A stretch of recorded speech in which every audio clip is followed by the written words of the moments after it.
Buenas tardes a todas y a todos. Bueno, yo soy Marina Limiñana Gregori y soy técnico de comunicación en el Instituto Universitario de Estudios Sociales de América Latina en la actualidad. Y bueno, en calidad de personal del Instituto estoy aquí para presentar a las ponentes y a las participantes y para disculpar la ausencia del director, de Roque Moreno, y del secretario, de Javier Vidal, que ninguno de los dos puede estar esta tarde porque están al otro lado del charco por tema de trabajo. Y nada, pues las disculpas. Les presento la sesión programada Mujeres, Migración y Solidaridad. Está organizada por el IOESAL, por el Instituto, y se desarrolla en el marco de la exposición Mujeres del Exilio, Historias de Resiliencia, Empoderamiento y Transformación, que pueden visitarla hasta el próximo 26 de marzo en la Sala Transit de la Universidad de Alicante, en el campus de San Vicente, en el hall del Aulario 2. La exposición la organiza este mismo instituto con Atelier ONG y la colectiva de mujeres refugiadas, exiliadas y migradas, y cuenta con la colaboración de la Generalitat Valenciana. Además, ambas actividades se integran dentro de los actos de celebración del Día Internacional de la Mujer en la Universidad de Alicante. Bueno, para no extenderme demasiado, les presento a las ponentes que participan hoy. Ambas son investigadoras en el instituto, integrantes del instituto. Bárbara Ortuño, a mi izquierda, es doctora en Historia y licenciada en Humanidades por la Universidad de Alicante, secretaria académica del Instituto Universitario de Estudios de Género, ¿es? Sí, interuniversitario, ¿no? Se desempeña como profesora permanente laboral en el Departamento de Didáctica General y Didácticas Específicas de la Facultad de Educación, y entre el 2012 y 2016 fue becaria postdoctoral de CONICET en Argentina, en el Centro de Estudios Históricos de la Universidad Nacional de Mar del Plata y en la Universidad Nacional del Nordeste. Como experta en el exilio republicano de la Guerra Civil y la migración española de posguerra en Argentina, destaca su obra Hacia el hondo, bajo fondo, inmigrantes exiliados en Buenos Aires tras la Guerra Civil Española. En la actualidad concentra su investigación, por un lado, en el exilio argentino de los años 70 en la península desde una perspectiva de género y de la historia de las mujeres, y por otro, en la formación del profesorado a través de pedagogías sociocríticas, interesándose por cuestiones como la enseñanza de la historia reciente y las migraciones forzadas o la inclusión de perspectivas de género y de la historia de las mujeres en los diferentes niveles educativos. Bárbara Ortuño interviene hoy con la conferencia Tejiendo redes de sororidad, exiliadas y asociacionismo a ambos lados del Atlántico, historias cruzadas en la segunda mitad del siglo XX. La segunda ponente que tenemos hoy, Joana Ciro Calderón, al lado de Bárbara, en el centro, es en la actualidad coordinadora de la línea de investigación en innovación social en Florida Universitaria.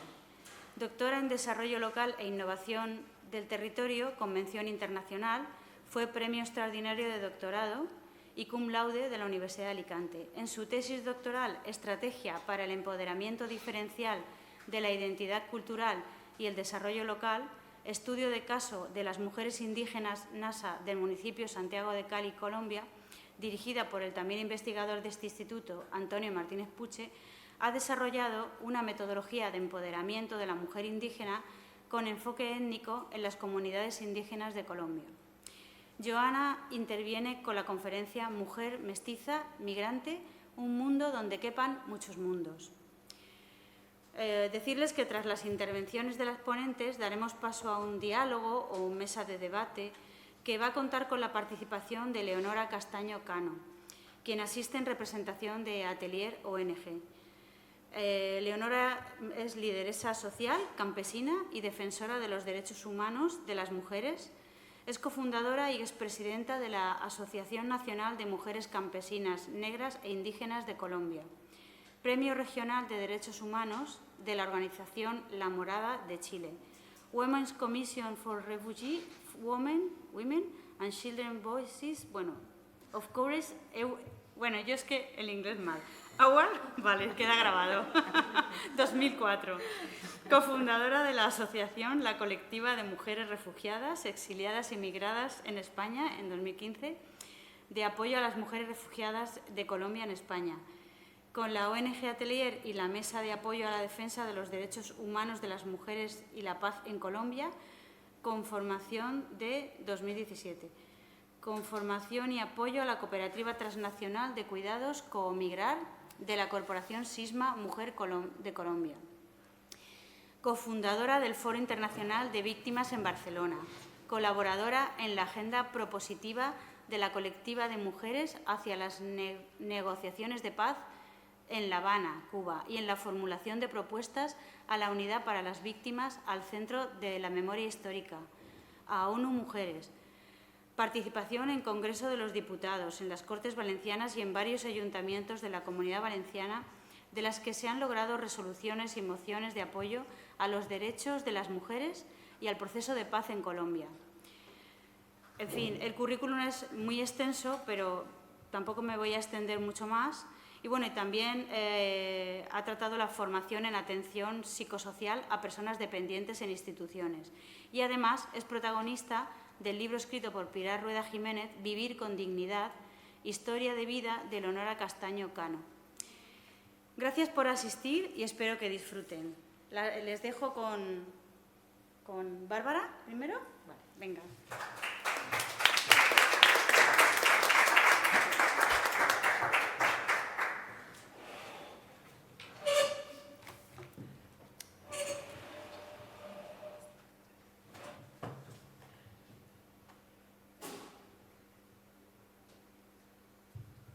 Bueno, muchas gracias, Marina, por tu generosa presentación. Gracias, para mí es un placer estar hoy en esta mesa y gracias a todos ustedes, a todas vosotras, a todos vosotros por haber venido a una hora tan intempestiva y en una semana tan cargada de todo absolutamente. Así que, bueno, esperemos que merezca la pena estar hoy aquí. Muchas gracias a Marina, ya no solo por la presentación, sino también por haberse cargado a los hombros este acto. A veces podríamos hacer todavía más cosas, pero sabemos todo el trabajo que supone el estar hoy aquí. Así que, bueno, muchas gracias, Marina, muchas gracias al USAL por habernos invitado a estar hoy aquí. El título de la conferencia que voy a presentarles, que como ha señalado Marina, lleva por nombre Tejiendo redes de sororidad, exiliadas y asociacionismo a ambos lados del Atlántico, historias cruzadas de la segunda mitad del siglo XX, trata de ofrecer algunas pinceladas desde una perspectiva comparada, o más bien de la historia cruzada, sobre la implicación de las exiliadas en diferentes experiencias asociativas en los países de destino durante la segunda mitad del siglo XX. Concretamente nos referimos a dos exilios que, como más adelante veremos, presentan una fuerte vinculación: el exilio republicano de la Guerra Civil y el exilio argentino de los años 70 en la península ibérica. De algún modo, en esta intervención tratamos de poner en diálogo... Sí. Vale, o sea, que no se han equivocado, vienen porque quieren, ¿no? Vale, entonces eso está perfecto. Adelante.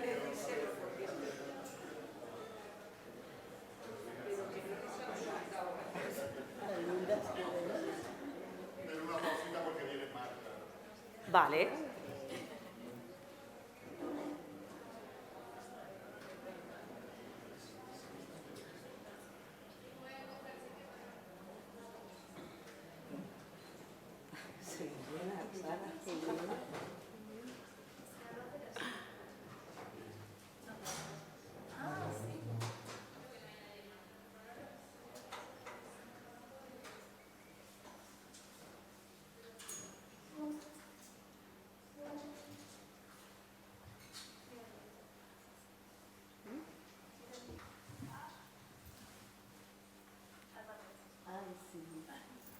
¿Estamos? Perfecto. Bueno, pues llegan ustedes justo a tiempo. Estábamos comenzando con la primera de las ponencias y estábamos explicando que en ella íbamos a tratar de ofrecer una perspectiva histórica en una dimensión comparada sobre cómo las mujeres exiliadas se habían vinculado con el asociacionismo en dos exilios diferenciados pero al mismo tiempo interconectados, como son el exilio republicano en Argentina y el exilio argentino de los años 70 en la península ibérica. Hablábamos que esta comunicación pone en contacto dos de mis temas de investigación, pero también pone en diálogo pues cuestiones que a veces, yo no sé si serán por el azar o por qué serán, nos hacen que estemos en mesas como esta. Nosotras, desde la Facultad de Educación, estamos también trabajando en una red sobre eduartivismo. Entonces, siempre estamos pendientes de lo que hace la colectiva de mujeres refugiadas, porque hace muchas intervenciones a través del teatro y a nosotras nos interesa aplicar estas herramientas en la formación del profesorado para la enseñanza-aprendizaje de la historia. Justo en enero estaba recién llegada de un viaje de Colombia, volví enamorada del país, de sus gentes y me proponen participar en esta mesa. Pero es que un año antes estaba participando en un congreso en París que llevaba el título Cuestión de cuerpos, cuerpos y cuerpos en cuestión, identidades, transgresiones y espacios intermedios en España, siglos XIX y XXI. Estaba englobado dentro del proyecto de investigación al que también pertenece esta comunicación, titulado Género, compromiso y transgresión en espacios transnacionales e intergeneracionales, que está financiado por el Ministerio de Ciencia e Innovación y dirigido por la profesora Mónica Moreno de la Universidad de Alicante, y en él exponíamos un trabajo que, si todo va bien, verá la luz en breve en forma de capítulo de un libro colectivo titulado Poner el cuerpo y reconocerse en el exilio, el grupo de mujeres latinoamericanas en la Barcelona de los años 70. Pues bien, en esa intervención terminábamos con esta diapositiva precisamente, y en ella mostrábamos la imagen que la pancarta que la colectiva de mujeres refugiadas, exiliadas y migrantes había llevado en la manifestación de Valencia el 8 de marzo, imagen, por cierto, facilitada por nuestra amiga Mónica Franconi, Moniquín para las amigas, y la poníamos en reflexión, la poníamos en diálogo con la reflexión sobre el legado que el feminismo de segunda ola había dejado en las exiliadas latinoamericanas de los años 70. Para ello recurríamos a la Laudatio, publicada en la revista Anfibia, que les invito a leerla completa, en la que Rita Segato, titular de la Cátedra de Pensamiento Incómodo, dedicaba a Dora Barrancos, precursora de los estudios feministas en Argentina, al recibir el doctorado honoris causa por la Universidad Nacional de San Martín, en Argentina.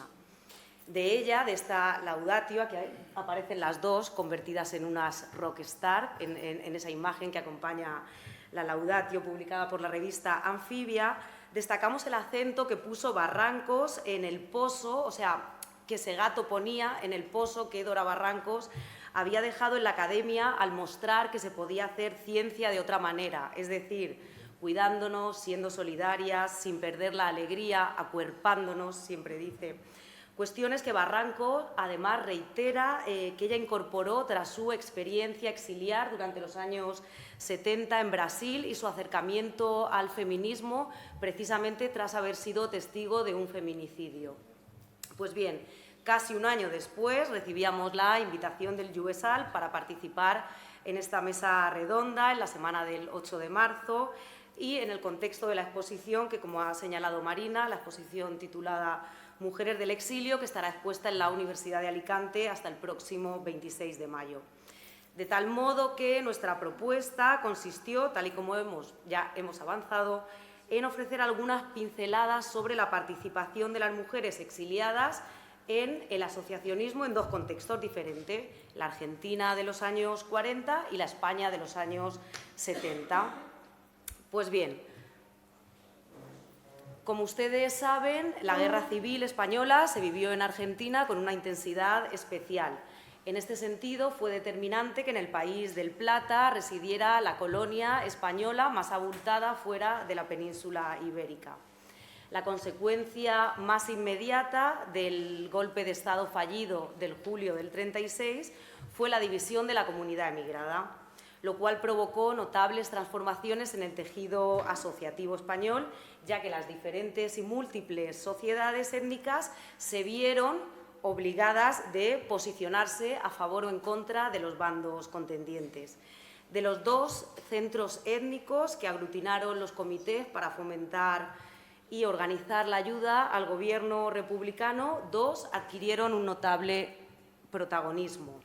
La Federación de Sociedades Gallegas, que pueden ver ustedes a la derecha en la pantalla, en una fotografía actual, y el Centro Republicano Español de Buenos Aires. Esta es la última sede, ubicada en la calle Bartolomé Mitre, en una paralela a la Avenida de Mayo, centro que a su vez había sido fundado en el año 1904, pero que revivió con la llegada del exilio republicano. Este centro llegó a convertirse casi en la voz oficial de la embajada republicana, de la embajada española en Argentina. En ambos fue muy significativa la participación de las mujeres en los comités de solidaridad con la España republicana, pero siempre desde el papel tradicional asignado como encargadas de los cuidados y protectoras de las infancias. De hecho, podemos afirmar que las relaciones de género desiguales y tradicionales formaron parte del entramado asociativo de la comunidad española en Argentina, independientemente de su posicionamiento político. En todas ellas comprobamos que las pocas mujeres que intervinieron de un modo activo, tanto en la Federación de Sociedades Gallegas como en el Centro Republicano Español, dos de los centros más progresistas de la comunidad, quedaron relegadas a tareas auxiliares y asistenciales. Como ha señalado Pedro Martín de la Cámara, exiliado durante su infancia y primer presidente de las Juventudes del Centro Republicano Español, cito textualmente, el problema, digamos, de género del que se habla ahora era muy grande. En el Centro Republicano eran todos hombrecitos. La mujer estaba prácticamente radiada. El presidente Barcia llevaba a su señora el día del banquete, por ejemplo, en la conmemoración de la República o algo, pero ahí no más. Entre los republicanos y, en general, entre los hombres de la época, estaba bien visto acudir a determinados actos públicos, como banquetes u homenajes, acompañados por una mujer que bien podía ser su esposa en caso de que la tuviera, o simplemente una persona que habían contratado para ello. La llegada de las exiliadas republicanas no tuvo incidencia alguna en estas cuestiones. Si bien en otros destinos, como México, tal y como ha estudiado Pilar Domínguez, las exiliadas sí que participaron activamente en el asociacionismo e incluso constituyeron agrupaciones políticas independientes. En Argentina, como pudimos comprobar junto a Mónica Moreno en una investigación comparada sobre las exiliadas en Francia y en Argentina, en el caso concreto de Argentina se hizo evidente que dentro del asociacionismo y en general dentro de la colectividad de los años 40, la política era cosa de hombres, tal y como señaló Hernán Díaz en su obra sobre la Federación de Sociedades Gallegas.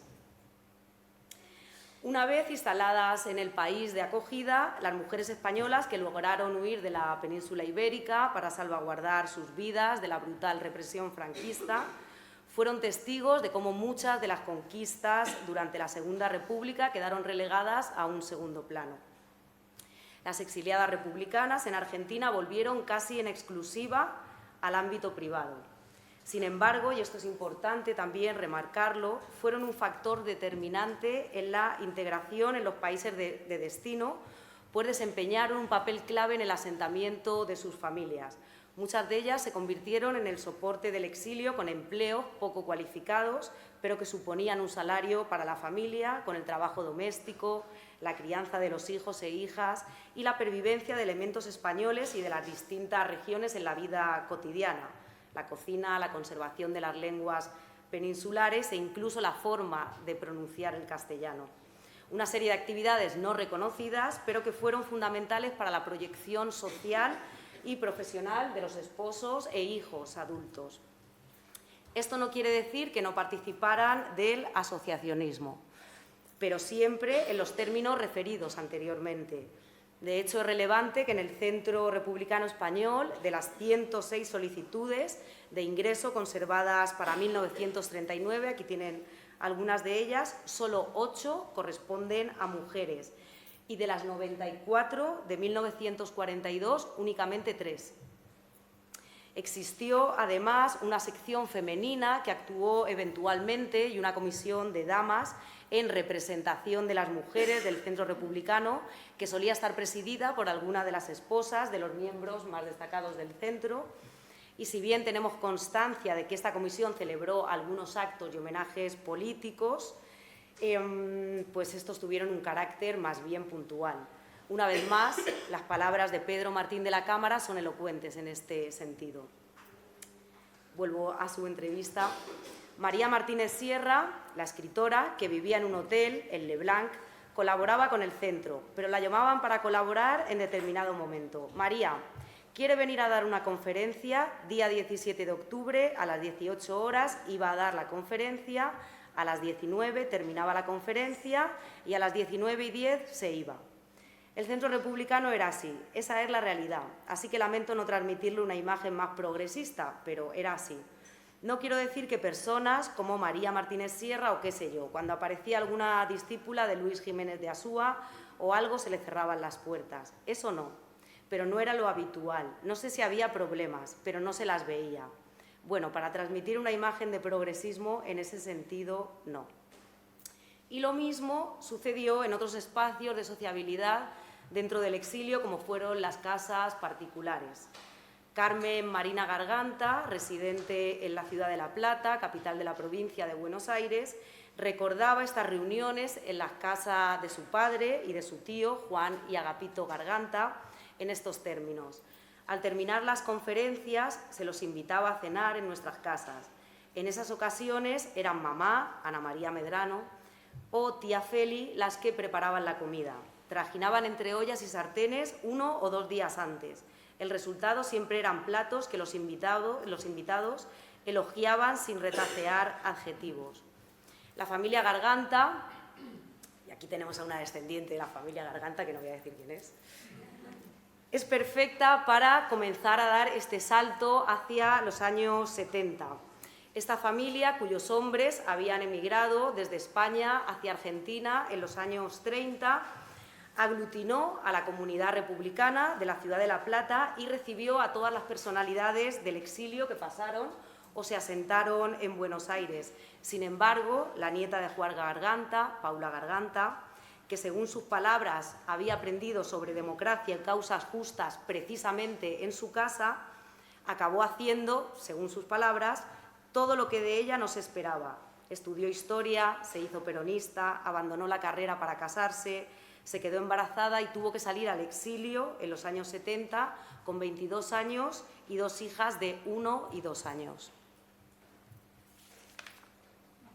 La soledad, la precariedad que Paula Garganta describe muy bien en un único abrigo que se turnaba con su cuñada, la crianza, la búsqueda de casa, los trabajos precarios, el trauma generado por las situaciones violentas vividas antes de partir y por las terribles noticias de muertes, torturas y desapariciones del otro lado del charco, en numerosos casos transitando situaciones de rupturas de pareja durante estos años de destierro, son elementos recurrentes en los testimonios del exilio de los años 70. De todos ellos se desprende que fueron las mujeres quienes, como sucedió en los diferentes destinos del exilio republicano, demostraron una mayor capacidad de resiliencia durante la expatriación y muchas de ellas, como estrategia de supervivencia y también como salida hacia adelante, decidieron desvincularse de las asociaciones políticas creadas en el exilio, como por ejemplo la Casa Argentina en Madrid, y relacionarse con sus compatriotas y con la sociedad de acogida desde otros lugares. El exilio latinoamericano de los años 70 tradicionalmente ha sido estudiado como un lugar de dolor y de denuncia de las dictaduras latinoamericanas, como un lugar de dolor, por supuesto, muy masculinizado, a pesar de que sabemos que el 50% había estado compuesto por mujeres. Sin embargo, dentro de nuestras pesquisas siempre resonaron algunos de los primeros testimonios recopilados por Ana Vázquez y Ana María Araujo en su obra La maldición de Ulises, donde trataban de abordar las repercusiones psicológicas del exilio. Estos testimonios transmitían una imagen más luminosa del exilio. El exilio también podía observarse como un lugar para reconstituirse, para sanar el cuerpo, para conocerlo y para empoderarse.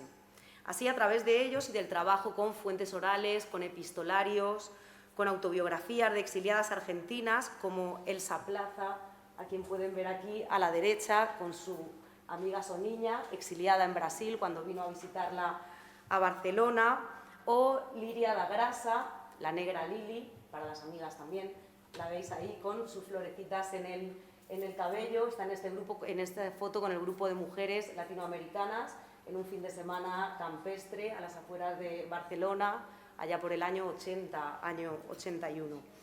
Pues bien, a través de estos testimonios comenzamos a reconstruir la historia de una asociación que posibilitó nuevas experiencias de mujeres exiliadas con el asociacionismo durante la segunda mitad del siglo XX. Concretamente nos estamos refiriendo al grupo de mujeres latinoamericanas que fue fundado en Barcelona a finales de 1970 bajo el abrigo de la coordinadora feminista de la ciudad condal, por exiliadas argentinas de la dictadura cívico-militar implantada entre 1976 y 1983, pero que aglutinó también a exiliadas chilenas, uruguayas, colombianas y a una catalana. Señalan ellas siempre, Dora, que es la que está aquí tumbada riéndose.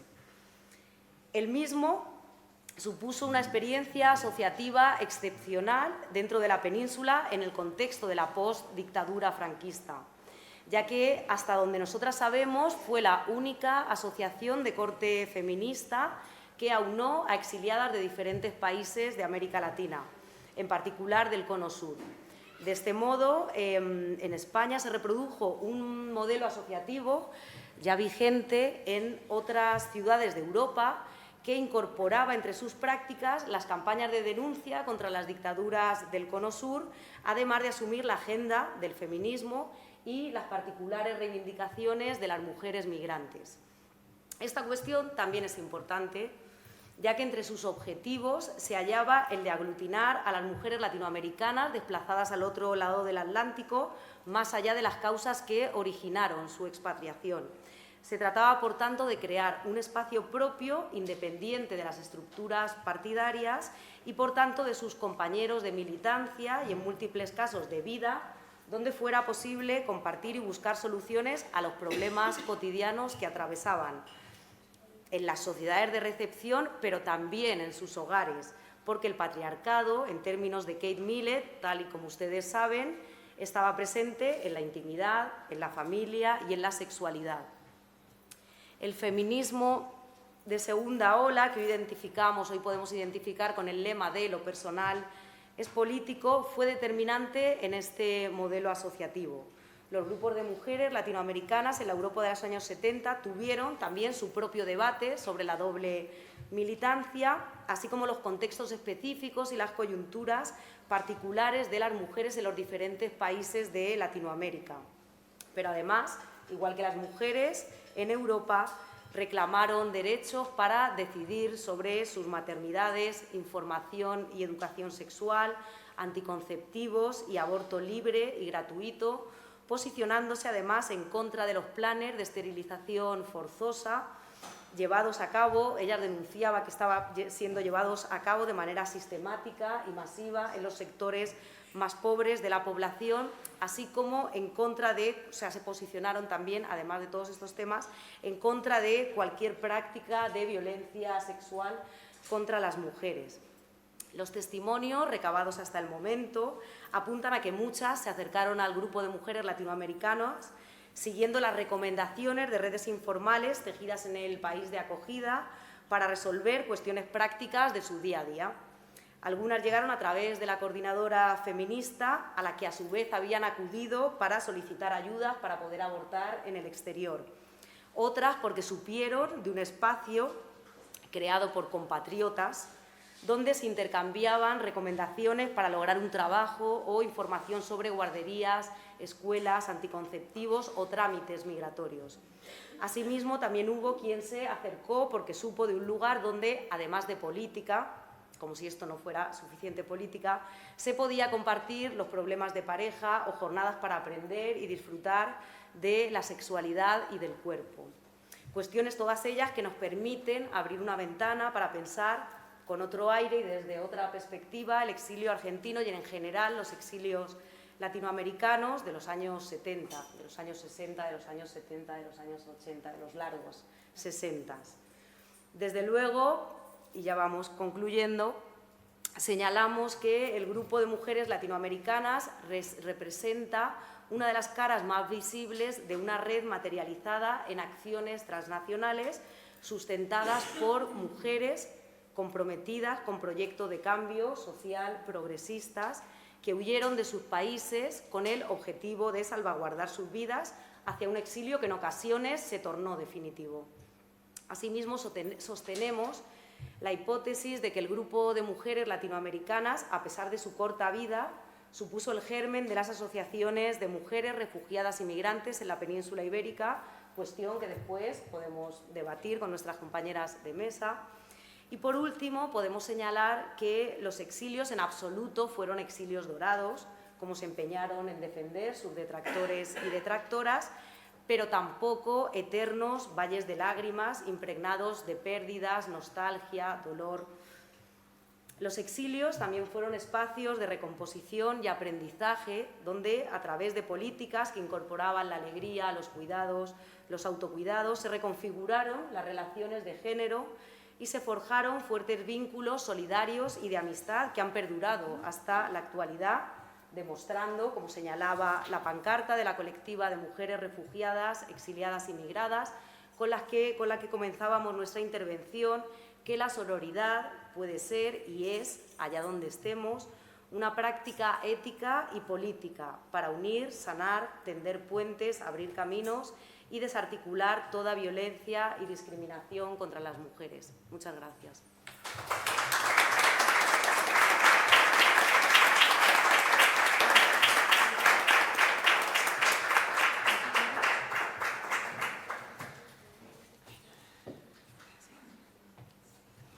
Intercambio de puestos.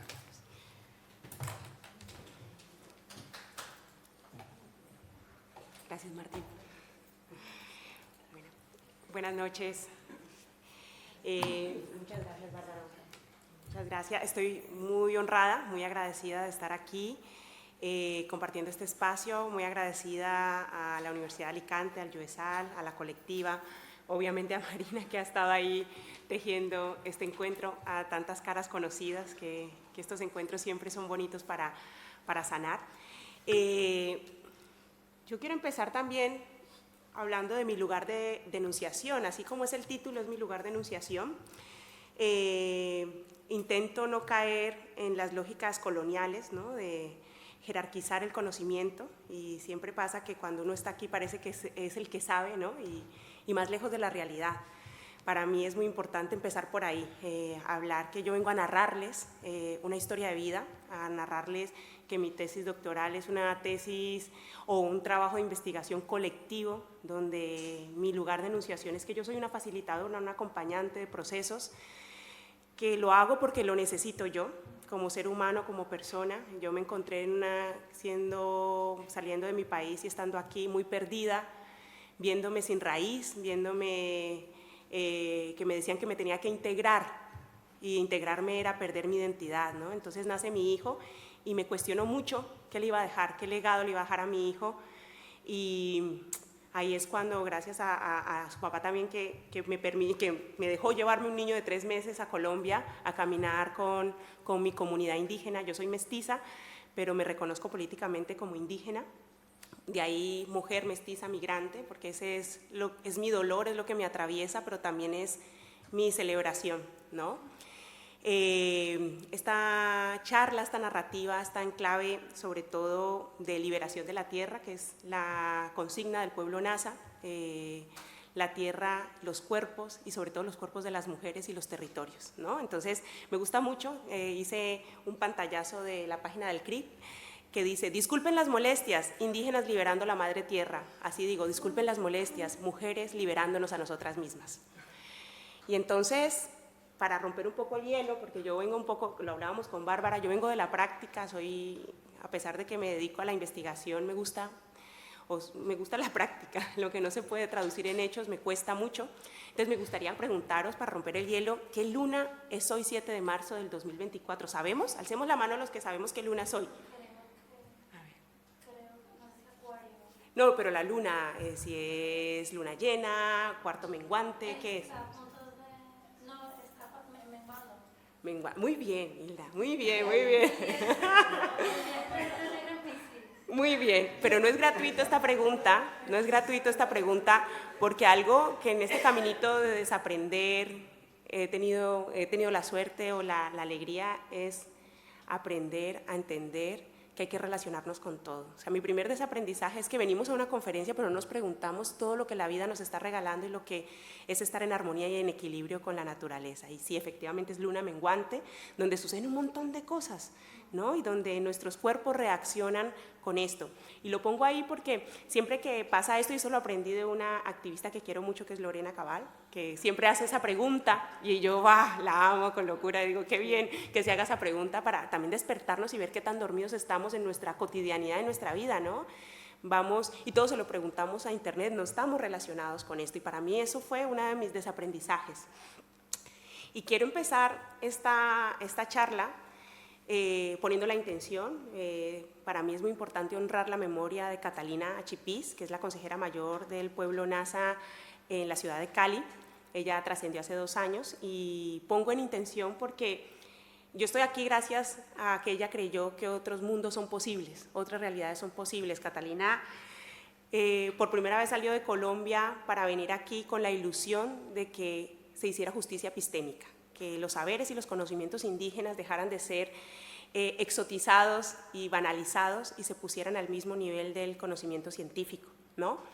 Entonces, en ese caminar, cuando fui allí con Martín, recuerdo que uno de sus dolores más grandes era que ella siempre, siendo que ella es abogada, o era, bueno, cuando trascendió, abogada del derecho propio, que es el derecho indígena, que gracias a la Constitución del 91 tenemos en Colombia, y el derecho occidental, ella tenía la doble titulación, si se puede llamar así, pues no podía hacer una tesis avalada en ese momento por la academia, hablando de la cosmovisión indígena con total tranquilidad, como se habla del pensamiento científico, ¿no? Entonces, cuando yo llego allí con un niño en brazos, contándole que yo venía a desaprender, que no, y me dice, usted es investigadora.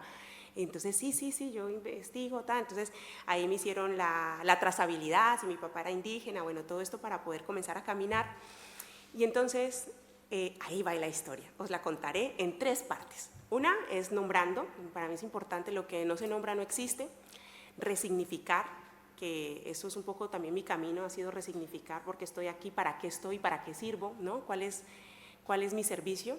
Y reconectando, ¿vale? Y en eso va un poco la charla. Vamos a hablar del empoderamiento diferencial, que es la inspiración en ellas, en las mujeres indígenas, pero también convergen epistemologías del sur, converge el feminismo comunitario y converge la realidad de la necesidad que tenemos tanto en Latinoamérica como las mujeres migrantes aquí, de que no nos den voz, sino de tener nuestra propia voz y poder hablar con nuestras necesidades y dar respuesta a nuestras necesidades, ¿vale? Y que nos acompañen, que eso es lo que se busca, ¿no?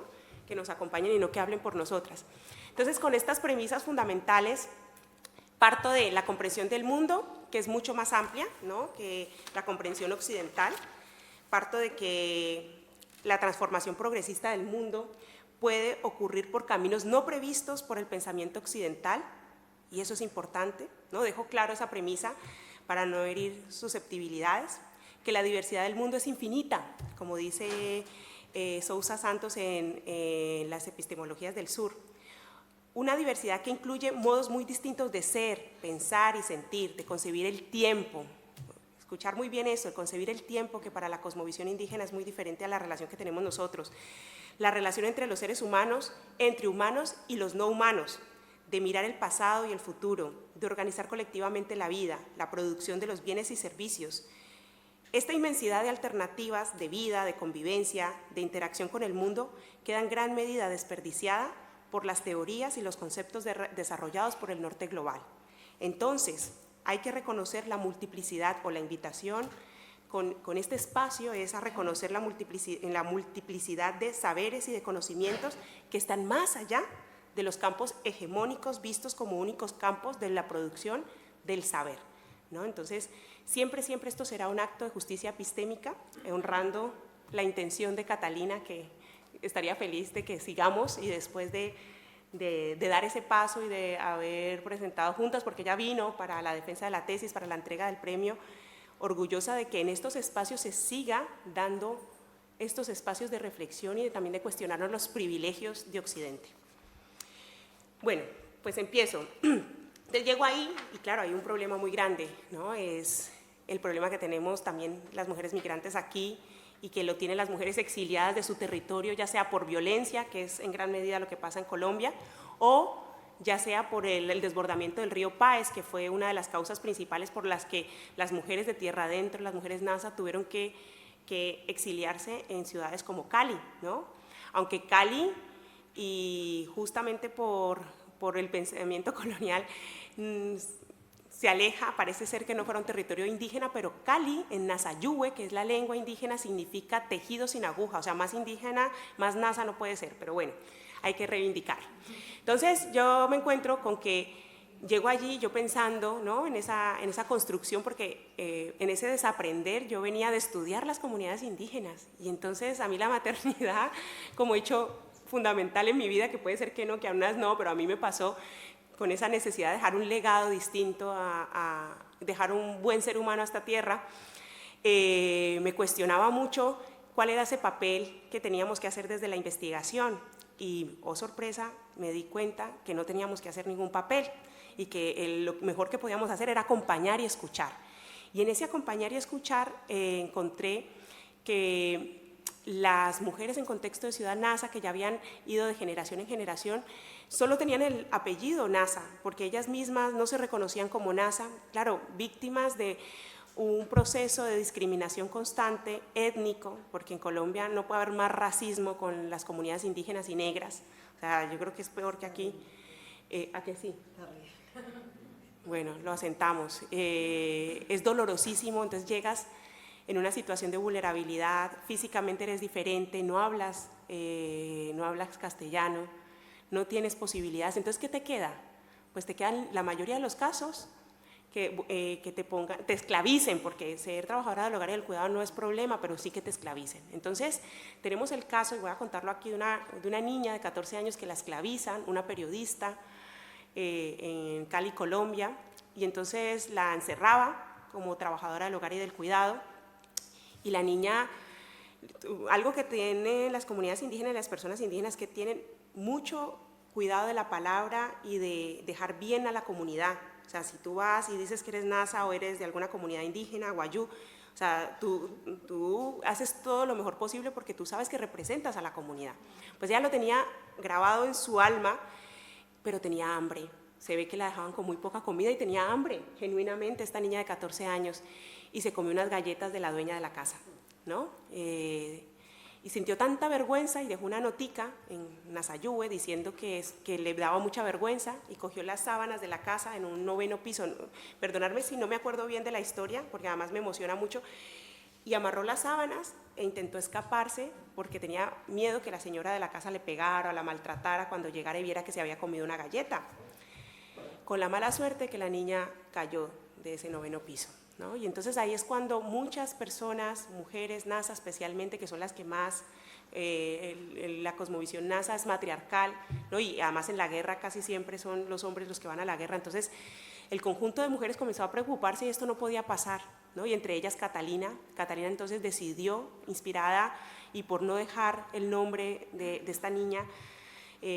reivindicarlo y que fuera un símbolo de lucha, como todas las luchas, decidió estudiar Derecho Occidental para defender los derechos. Y gracias a ese trabajo se crea el Cabildo Indígena, porque también pasa que que es un exilio, perder tu identidad. Cuando tú sales de tu territorio, ya sea por lo que sea, en Colombia por mucho tiempo dejabas de ser indígena, no te reconocían como indígena, ¿no? Gracias a los cabildos y a la Constitución del 91, que fue peleada afortunadamente por las comunidades indígenas y las personas afro, hay cabildos que permiten el reconocimiento de las personas, poco o mucho, pero está, ¿no? Y entonces, eso fue una de las peleas que dio Catalina, ¿no? Antes de crear el Cabildo, que tiene en este momento 15 años, es joven, ¿no? Para toda la memoria que hay ahí, es joven, reivindicando estos procesos de que nos tenemos que organizar, que tenemos que generar sociedad para poder fortalecernos. Ahí es cuando llego yo al Cabildo y entonces empezamos ese proceso de desaprender, de conversa, de qué necesitamos, cómo lo vamos a hacer, porque nuestras mujeres estaban perdiendo la identidad, no se reconocían como nazas, ¿no? No reconocían su identidad, estaban occidentalizadas, aparte que económicamente estaban empobrecidas, estaban con trabajos que las esclavizaban, ya no solamente trabajadoras del hogar y del cuidado, sino en el comercio sexual, o sea, cosas fuertes. Y entonces yo empiezo a caminar y a desaprender, o sea, mi trabajo ha sido desaprender para no querer nombrar o no querer poner en teoría lo que yo estaba viviendo, que me pasaba por el cuerpo, me atravesaba el dolor de ellas, me atravesaba mi propio dolor de desconocimiento, de haberme criado en un lugar donde lo más sagrado que puede ser la cultura, que puede ser la identidad cultural, no me la habían enseñado, ni mis padres, ni nadie, ¿no? Y yo lo estaba viendo ahí y decía, esto me transforma, ¿no? Y esto me conmueve y me hace sentir ¿por qué esto no está más? ¿Por qué no nos dan nuestra identidad cultural en los colegios, en otras partes? Bueno, entonces con ese trabajo, en una de las reuniones con las consejeras mayores decimos, bueno, vamos a empezar este trabajo haciendo memoria larga. Vamos a ver qué necesitamos nosotras, pero no desde la academia, ni desde lo que crea Joana, ni de lo que crea la consejera mayor, ni nadie, sino en realidad vamos a hacer memoria larga con nuestra historia en Latinoamérica de las mujeres indígenas y con la memoria de las mujeres indígenas NASA. Y entonces brevemente os cuento algunos relatos. Este es nuestro legado ancestral. Comenzamos a estudiarlas, hacíamos grupos de conversación y comenzamos a estudiarlas. Entre ellas está Dolores, líder irreparable, que me recuerda mucho a la lucha de las mujeres NASA, sobre todo explotadas en los trabajos. Ella, cansada de los abusos y la explotación de sus patronos, inició las primeras huelgas para exigir respeto a los indígenas y la abolición de la esclavitud. Ella fundó la primera Federación Ecuatoriana de Indios, que le llama así, y decidió por su cuenta abrir 4 escuelas porque se daba cuenta que al no saber la lengua eran humilladas, maltratadas y ninguneadas y dejadas a un lado. Entonces ella dice, nosotros somos como los granos de quinoa, si estamos solos el viento nos lleva lejos, pero si estamos unidos en un costal, nada hace el viento, nada nos hace caer. Eso dice esta gran mujer y nuestro legado. También estudiamos a Manuela León, su nombre obviamente es sinónimo de fuerza, coraje y rebeldía. Desde niña supo lo que era el hambre, la soledad, la tristeza. Era analfabeta, pero en Quito, trabajando de empleada, de trabajadora del hogar y del cuidado en este lugar, aprendió castellano y tomó las riendas y el liderazgo sobre la revuelta de Riobamama frente a las haciendas, donde tomó justicia por sus propias manos, se recuerda la historia, y en defensa propia le sacó los ojos a un mayordomo, que era quien abusaba constantemente de las niñas, mujeres indígenas que habían en las haciendas, ¿no? Entonces, nosotras recordando esto también recordamos a Tránsito, ¿no? Que luchó por la defensa de los derechos con otras compañeras. Ella también fundó las primeras escuelas campesinas, militó cuando ella creó escuelas bilingües, las cuales también fueron prohibidas. Ella se exilia en la Unión Soviética y desde allí fue inspiración para muchas. Ya nuestra memoria más corta, bueno, está Lorenza, mujer líder, que ella encabezó la rebelión de 10.000 indígenas en contra de la tributación, recuperación de la tierra y recuperación de la dignidad. Si os dais cuenta, la lucha indígena siempre ha sido la liberación de la tierra, porque la relación con la tierra no es de recurso y extractivismo, es de ayudarnos mutuamente, es de estar en armonía y en equilibrio, que a mí algo que me duele mucho es que se piense que en las comunidades indígenas se quieren las tierras para poseerlas, más lejos de la realidad. Se quiere la liberación de la tierra, la liberación de las mujeres, ¿vale? Y bueno, mi admiración total por la gaitana. La gaitana es la cacica principal del pueblo indígena Nasa.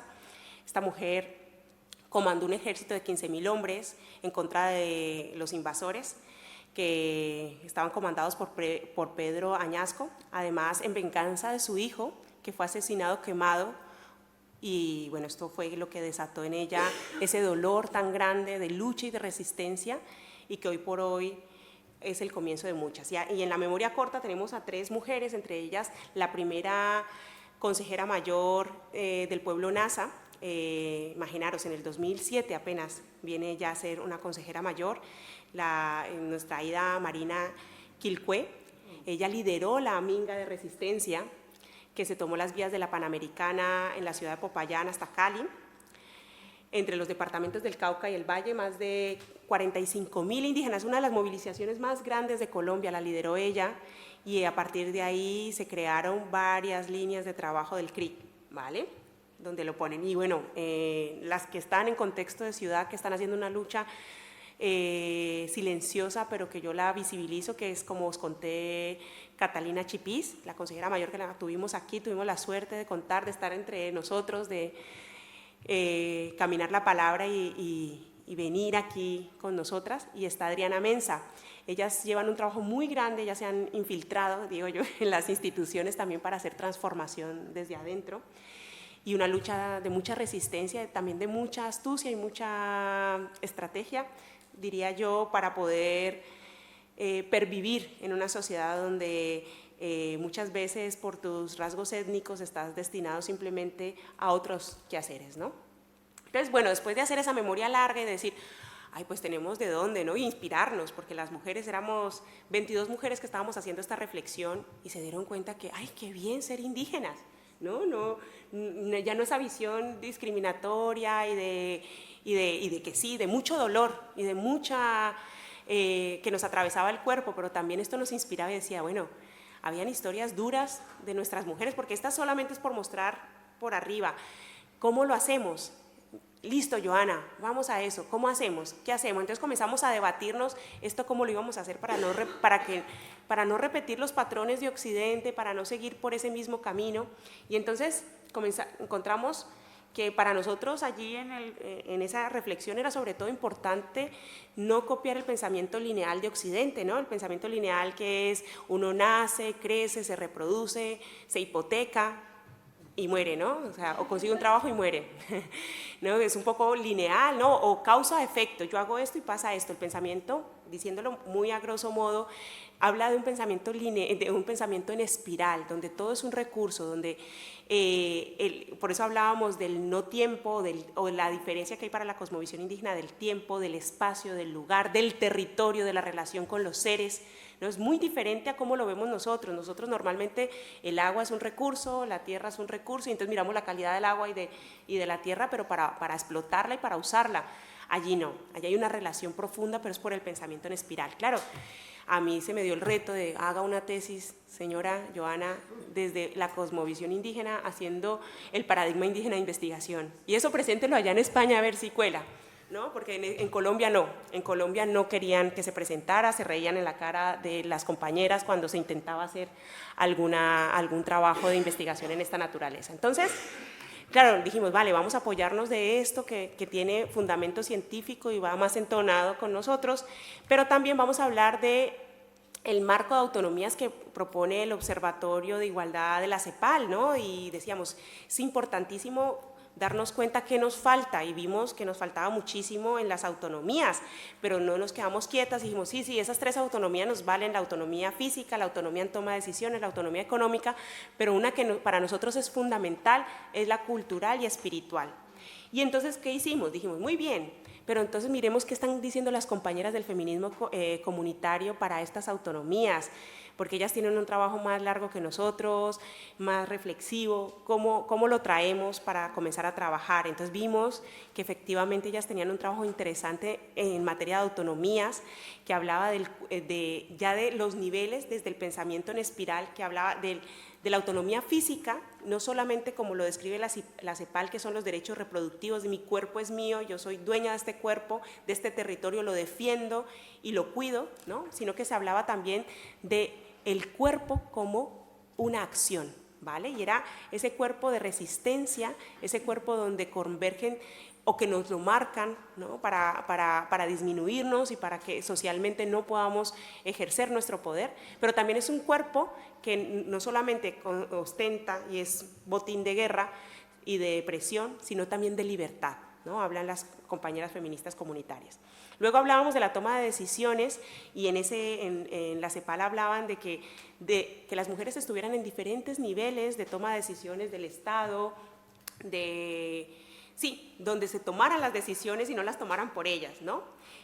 Y entonces veía que las feministas comunitarias, las compañeras, hablaban de la acción en movimiento, o sea, pasaban de el cuerpo al movimiento, era la toma de decisiones. Y es que si no me atraviesa el cuerpo, si no me duele el cuerpo de las otras y en esa medida no hago red con las otras, yo no puedo tomar decisiones, porque si yo tomo decisiones por estatus, por pensamiento lineal, no me duele el cuerpo. A mí me duele el cuerpo es cuando me duelen las otras y genero red. Y entonces ahí hay movimiento, ¿no? Y entonces ahí yo ya puedo tener redes de apoyo en esa toma de decisiones. Luego está la autonomía económica, que está en el campo del tiempo, porque normalmente el tiempo de las mujeres pierden el tiempo cuidando a los hijos, pierden el tiempo limpiando la casa, ¿no? O sea, no se les paga por eso. De hecho, aquí, para no ir más lejos, las trabajadoras del hogar y del cuidado no tienen reconocidos muchos derechos, ¿no? Entonces, el tiempo, decían las feministas comunitarias, que me gusta mucho, y entonces no va solamente de generar sus propios recursos e ingresos, va de entender y poner en valor el tiempo, ¿vale? Y luego viene la autonomía cultural y espiritual, y oh sorpresa, las compañeras feministas comunitarias también la tenían, con la acción de cuerpo y memoria, ¿no? Nosotros hablamos de red de la vida, estar alineadas con la red de la vida y la importancia del autocuidado en todo esto. Para nosotros o para el pueblo NASA, la autonomía cultural y espiritual es transversal. O sea, yo cuando me hago cargo de mi cuerpo empiezo a saber de plantas para autocuidarme, empiezo a entender mis dolencias, el dolor de mis compañeras y empiezo a sanarme con ellas porque empiezo a reconocer eso. La autonomía cultural y espiritual me ayuda a la toma de decisiones porque está esa ética, ese pensar que estamos alineadas, que estamos tejidas, estamos hiladas y esa economía que yo no me permito la explotación de ningún ser, ¿no? Y hago cosas en coherencia y en armonía con esto. Bueno, entonces en la base de esto que trabajamos del empoderamiento diferencial, hicimos también un trabajo de investigación para ver cómo estaban las compañeras, cómo estaban ellas, qué entendían por autonomía, cómo estaba su identidad cultural. Y pues como ves, la sorpresa era enorme porque habían unas que tenían mucho conocimiento de su identidad cultural porque tenían mucho contacto con el territorio de origen, pero las que estaban por generaciones en la ciudad no, y esto era evidente. Y entonces, ¿qué pasó? Para resumir, porque esto me podría quedar.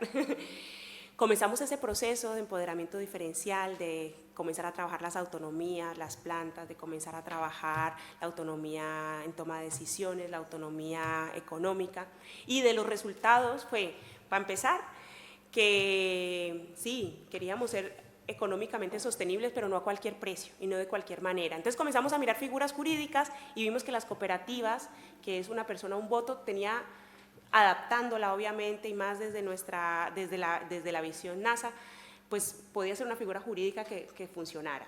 Pero lo más simbólico y significativo es que ellas mismas, después de hacer la memoria larga, comenzaron a poner en valor la identidad para montar diferentes servicios y productos para el mismo pueblo NASA. Entonces comenzaron iniciativas como tejidos, propios tejidos, ¿no? Comenzar a aprender a tejer y quedaban para tejer la palabra y tejer las prendas, ¿no? Entre ellas este tejido precioso que es simbología, que no es cualquier tejido, sino que tiene un significado para la cosmovisión. Se creó también una iniciativa de Empanadas El Sol. Acordaros que nosotros o las comunidades indígenas somos las personas del maíz, el maíz está en todo, ¿no? Es como los hijos del maíz. y de chicha, que también es el maíz. Entonces, imaginaros que simplemente con esos 22 meses haciendo este trabajo, porque el trabajo viene de más tiempo, ¿no? Todo este trabajo de investigación, todo de desaprender, que lo sigo haciendo, será interminable porque tengo que desaprender mucho, pero sí que es verdad que en ese momento dio sus frutos con estas iniciativas. Entonces, de ahí, de manera colectiva, porque todo este trabajo es colectivo, que es lo importante, porque a mí me duele cuando dicen, le han dado un premio, a mí no, se lo dieron a la comunidad. Por eso traigo esa foto, porque la consejera mayor vino y fuimos Martín, ella y yo a recibir el premio, porque era el premio para la comunidad, no para mí. Entonces, decíamos, el empoderamiento diferencial visto como una planta de maíz que debe crecer de abajo hacia arriba, en armonía. Por tanto, solo podemos sembrar lo que es bueno para esa tierra, para las personas y para la comunidad. Solo se puede cosechar lo que la comunidad puede nombrar, o sea, que entienda, que resignifique, que quiera y que reconecte, que puedan hacer fructificar, lo que la comunidad pueda sostener colectivamente. Solo las cosas buenas crecerán como una planta de maíz, cosas que la comunidad apropia, reconoce y se nutre. En eso se basa este pensamiento, este trabajo que estamos haciendo. Bueno, entre muchas cosas es eso, ¿no? Poder ver que la investigación puede estar al servicio, ¿no? Pero eso depende de la persona, es ponernos al servicio, bajar el ego y entender que es más lo que tenemos que desaprender y que ese gana-gana donde yo acompaño, pero es que estoy al mismo tiempo desaprendiendo y quitándome todo ese lastre teórico y me pongo al servicio, sirve también. La teoría es muy importante, pero también es muy importante estar al servicio, ¿no? En la actualidad estamos implementando procesos con muchas compañeras. Vengo desde que terminé la tesis y antes, yo siempre he trabajado con mujeres, además lo necesito porque vengo de un linaje de mujeres que en su cuerpo han sufrido, su territorio cuerpo ha sido vulnerable, ¿no? Entonces, me he dedicado a esto porque lo necesito y entonces con este trabajo que hicimos con el pueblo Nasa ha servido de inspiración para que nosotras las mujeres que estamos aquí, migrantes, comencemos a trabajar en temas de identidad, no perdernos aquí, tener raíces fuertes para que el viento no nos lleve, como decía una de las mujeres indígenas que nos inspiran. Entonces, hemos empezado a trabajar, ya venimos muchas, la camada de Marcela, bueno, tantas compañeras que admiro y respeto y que siguiendo ese trabajo, las trabajadoras del hogar y del cuidado, ahora hemos empezado una escuela de defensoras y dinamizadoras de los derechos humanos. Estamos trabajando este empoderamiento diferencial y escribiendo nuestra propia historia, tejiéndonos. Yo las acompaño, tengo la suerte, el honor de desaprender con ellas, de acompañarlas y así pues con ahora tenemos más compañeras de más nacionalidades que se nos han sumado, no solo latinoamericanas y sobre todo con la idea de trabajar el pensamiento en espiral, de buscar lo que nosotras necesitamos para resistir y estar aquí y poder ser sostenibles, ¿no? Entonces, ya para terminar, yo hago mis inconclusiones, porque yo creo que es muy difícil hacer conclusiones, no tiene fin, yo es que entre más y más, cuando veo mis artículos y todo, hago tanta autocrítica, lo comparto acá porque las vulnerabilidades compartidas son refugio, entonces veo todo y digo, madre mía, pero bueno, en las inconclusiones, la lucha por la defensa de la tierra es inseparable de la defensa de los cuerpos de las mujeres, como primer territorio a liberar en un sistema que la explota. Es necesario hacer una defensa más integral por el derecho a decidir sobre este territorio, cuerpo y la vida. Solamente uniendo las luchas, estas tienen una posibilidad de resistir. También una preocupación transversal a todas las propuestas teóricas que trabajan por mantenerse al margen de la academia hegemónica, o sea, el papel de la academia donde tenga autocrítica y acompañe y no imponga ni quiera teorizar sobre las comunidades indígenas, se agradece. Creo que eso es importante también rescatarlo porque ahí es el trabajo, acompañar, pero no teorizar y querer encasillar todo, porque el pensamiento en espiral no está para encasillarlo, está para vivirlo y para transformar, ¿no? Entonces, trabajar por mantener al margen de la academia hegemónica, que es los pueblos, colectivos y comunidades no occidentales, creen sus propios conocimientos a partir de lo que saben de sí mismos, en ausencia de una mirada adoctrinadora, venida de afuera, un saber creado desde una mirada que nace de sí mismo y se dirige hacia sí mismo, es decir, fruto de un proceso reflexivo, ¿vale?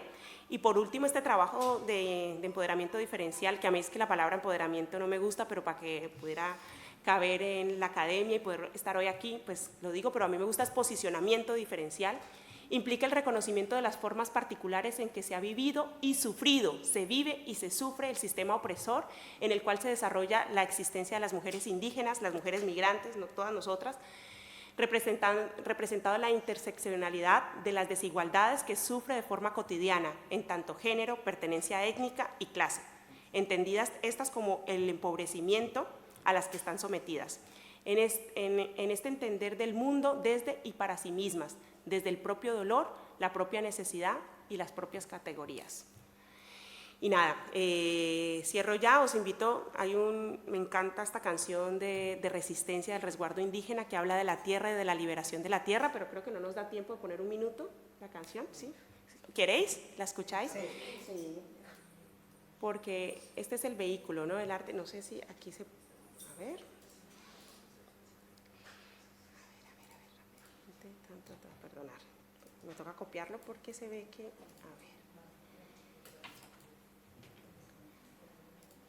lo pongo aquí, vale, ¿sí se escuchará? Ay, acepto.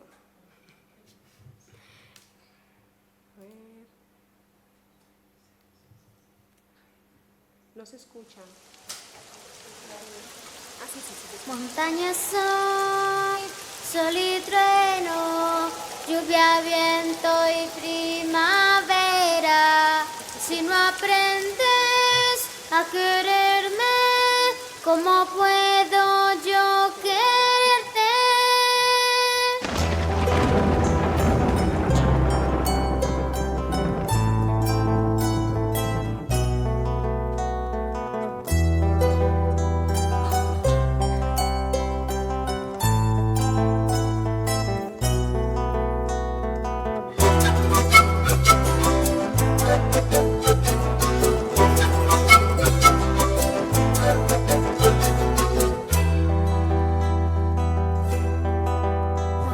Soy, sol y trueno, lluvia, viento y primavera. Si no aprendes a quererme, ¿cómo puedo yo quererte? En contra del viento, de los bosques, de los sueños, de los ríos, del amor, la guerra. Ya no hay equilibrio, no hay respeto por la vida, por la casa que todos deben cuidar.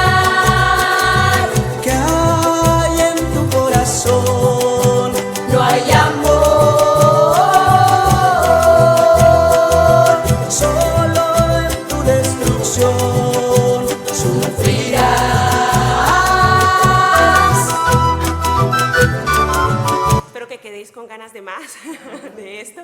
Simplemente comentaros que esta iniciativa de estos niños, la mayoría de indígenas muchas veces que militan en grupos subversivos son raptados pequeños, ¿no? Y entonces un compañero indígena creó este grupo con la idea de robarle un poquito de un puñado de niños a la guerra.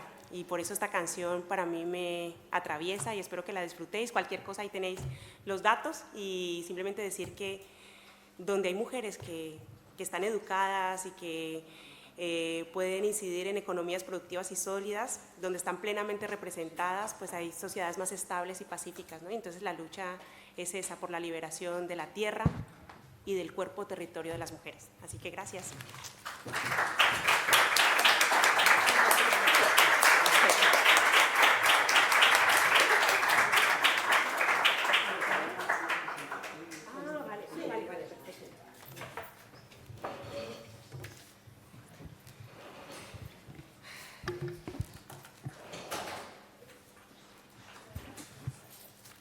Buenas noches.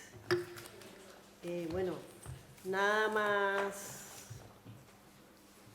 alentador y placentero que compartir en medio de dos colegas que han hecho estudios tan interesantes y que pues reflejan una realidad de tanta identidad con lo que hemos vivido las mujeres refugiadas colombianas, que es, digamos, el trabajo que fundamentalmente hacemos desde la colectiva y que hoy justamente nos estamos reflexionando mirar otras realidades del refugio de mujeres, teniendo en cuenta los contextos en el mundo, Palestina, Ucrania, todas estas situaciones tan dolorosas y el exilio español, que para nosotras está digamos, todavía en rescatar muchas de las... Hay mucha agenda pendiente del exilio español, a pesar de lo que se ha escrito, de las investigaciones de mi gran amiga Mariluz Quiñonero y demás.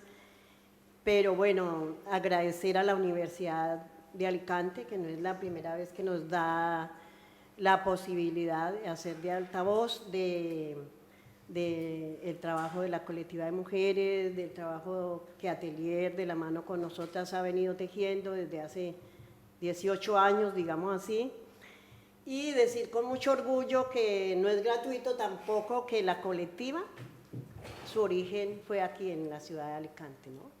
Que desde el 2004 su origen fue la ciudad de Alicante, y que en buena hora, digamos, de toda esa trayectoria del tejido organizativo que veníamos, las diversas y distintas mujeres de diferentes ámbitos, desde indígenas, campesinas, afro, sindicalistas, mujeres activistas por la paz, defensoras de los derechos humanos, lideresas sociales, lideresas campesinas, como mi caso y otras, pues creamos esa apuesta, ¿no? Esa organización que ha venido tejiendo con tantos aciertos y con muchas debilidades también, por supuesto, porque tenemos muchas debilidades, pero que hoy podemos contar a ustedes muchos de los aspectos que, como decías tú, pues la colectiva ha venido haciendo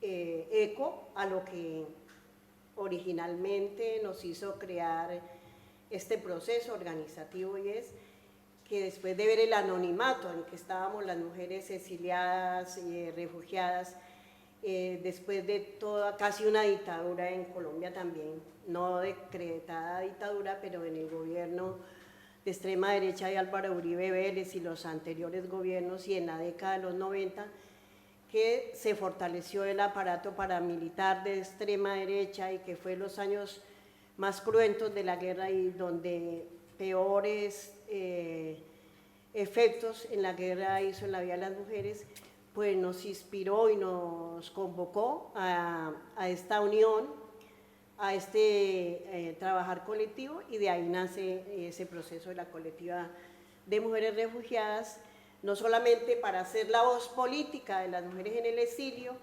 para eso que decía tal vez Bárbara, de cómo esa apuesta ética y política, en nuestro caso por la paz, los derechos humanos y la justicia de género, en este caso de las mujeres colombianas, tuvieran un eco y un altavoz no solamente en nuestro propio país, sino también en estos países que nos acogen.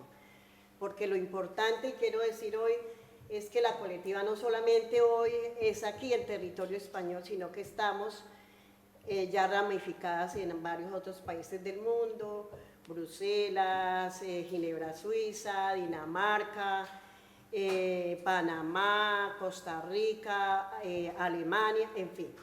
Hemos ido creciendo por lo que convoca esta propuesta política organizativa de las mujeres. Yo, antes de pasar a contar un poco los aspectos, digamos, que han mandatado nuestro trabajo, quisiera reafirmar algo que nos decía Joana aquí, y es la profunda sociedad racista,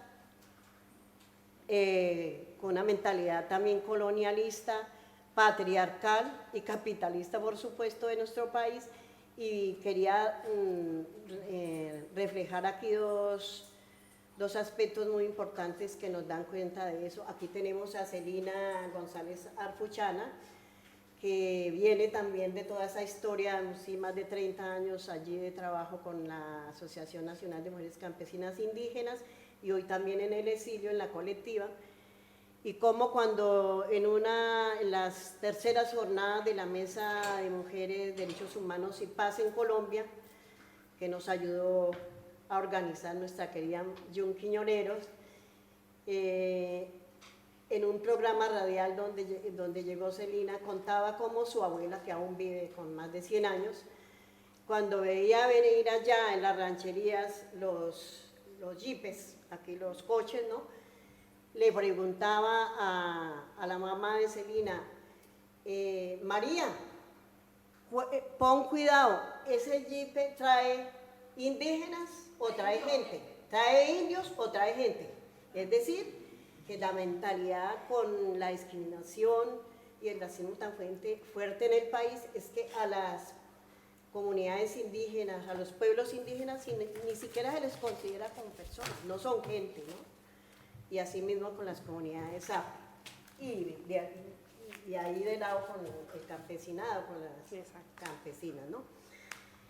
Y el otro fenómeno que se nos da hace apenas un año, digamos, ustedes saben que tenemos ahora un gobierno progresista, lo que le llamamos el gobierno del cambio, que se está debatiendo contra viento y marea para lograr hacer un proyecto de cambio, un proyecto de transformador en Colombia, efectivamente, y ha tratado de llegar con gente de la base, reivindicar esa historia de discriminación, con que lleguen mujeres indígenas. Nuestra Ida de hoy es senadora, tenemos una vicepresidenta que es una mujer negra, y una de nuestras lideresas de AMUSI llega a ser embajadora en Bolivia, Elizabeth García Carrillo, y recordaba cuando decía Joana, cómo se desconoce el derecho indígena, pues uno de los cuestionamientos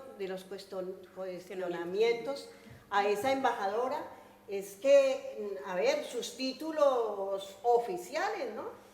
Entonces, claro, ya estudió Derecho Indígena y eso fue supremamente, bueno, hubo que hacer toda una argumentación. En buena hora, hoy sigue de embajadora, pero es parte de la discriminación tan fuerte. Quería reflejar eso porque es... A ver, contarles especialmente como de lo que tiene que ver con el capítulo. Nosotras desde la colectiva tenemos varios ejes de trabajo.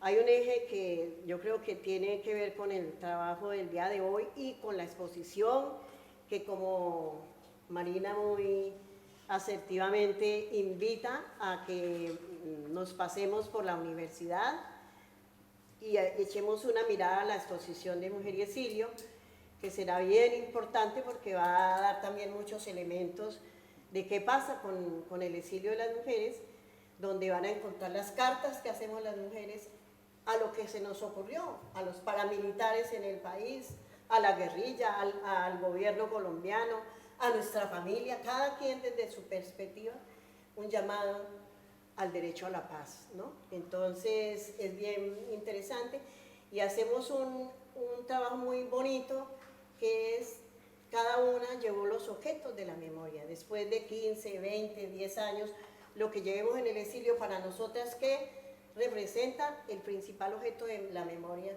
y Joana, gracias porque este fue mi principal objeto de memoria, y van a encontrar también qué fue para las mujeres esos objetos de la memoria, ¿no? Eso está parte es como toda la historia de lo que ha sido, digamos, en una exposición recogida, toda una historia de trabajo, cuáles son nuestras redes, porque mucho de nuestro trabajo ha estado basado también en nuestro proceso de crecimiento organizativo, ha estado basado más que nada en la solidaridad y en la sororidad de mujeres y organizaciones de mujeres aquí, de organizaciones de derechos humanos, de plataformas de víctimas.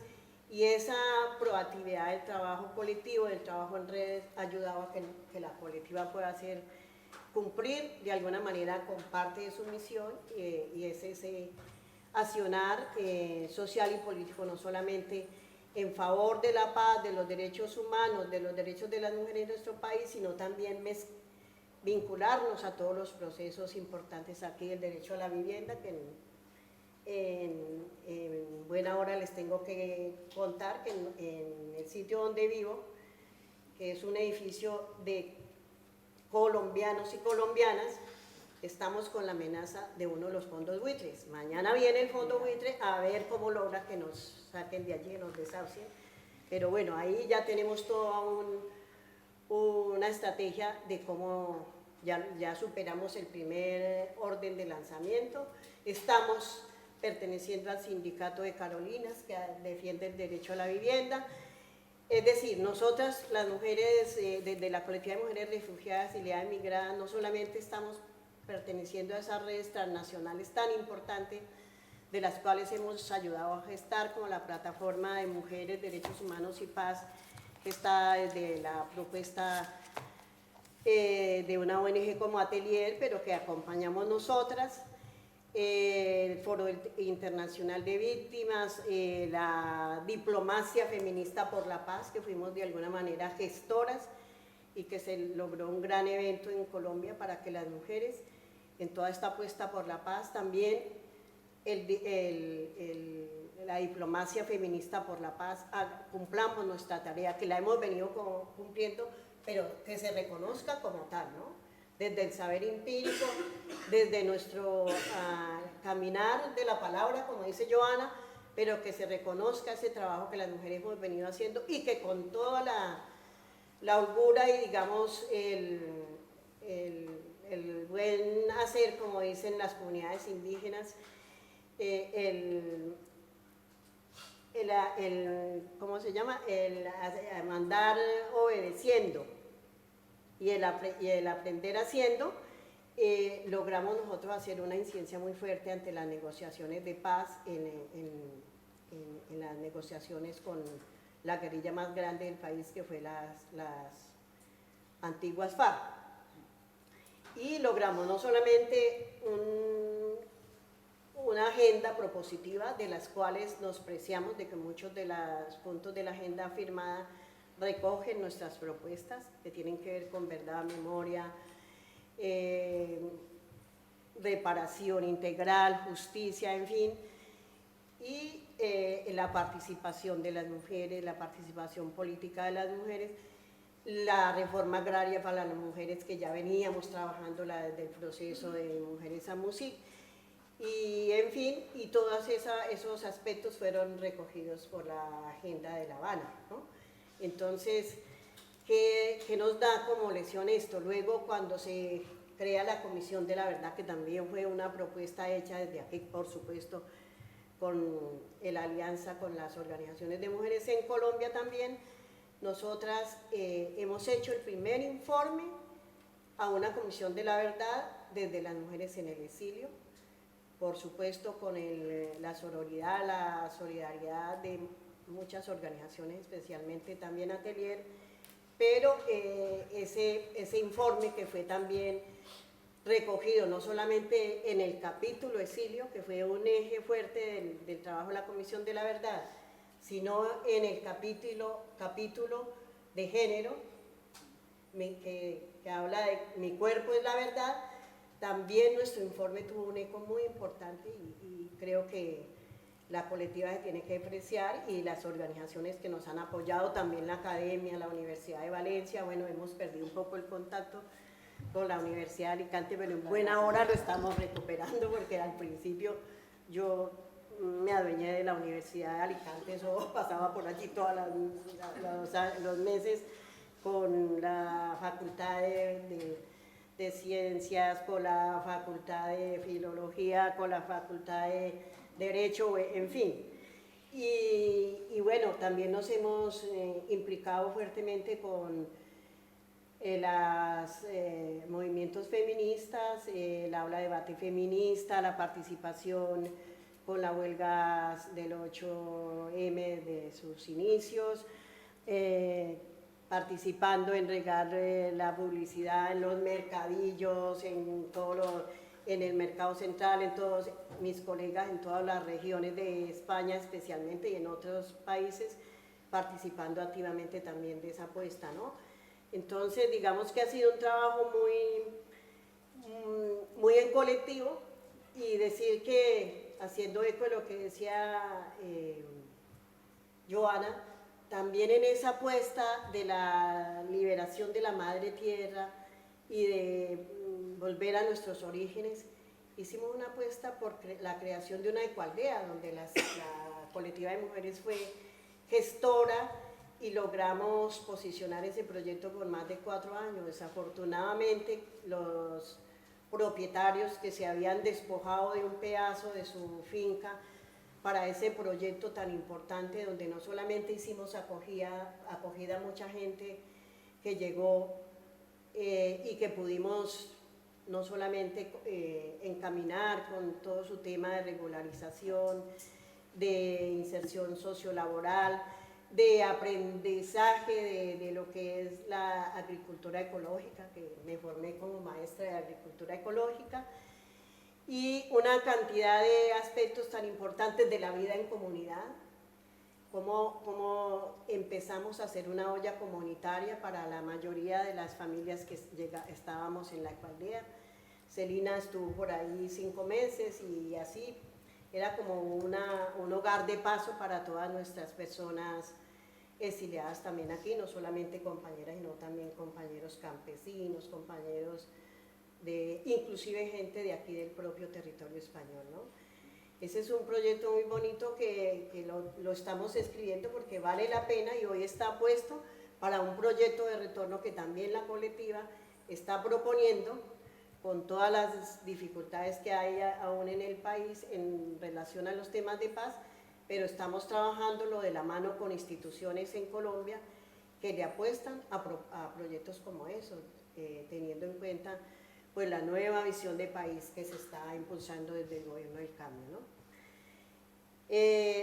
Como decías, Bárbara, el eje de memoria y paz ha sido uno de los centros muy fuertes desde la colectiva y como tal, no solamente la exposición hace eco a ese trabajo del eje de memoria y paz, también este libro que habla de romper el silencio. Hay algunos pequeños,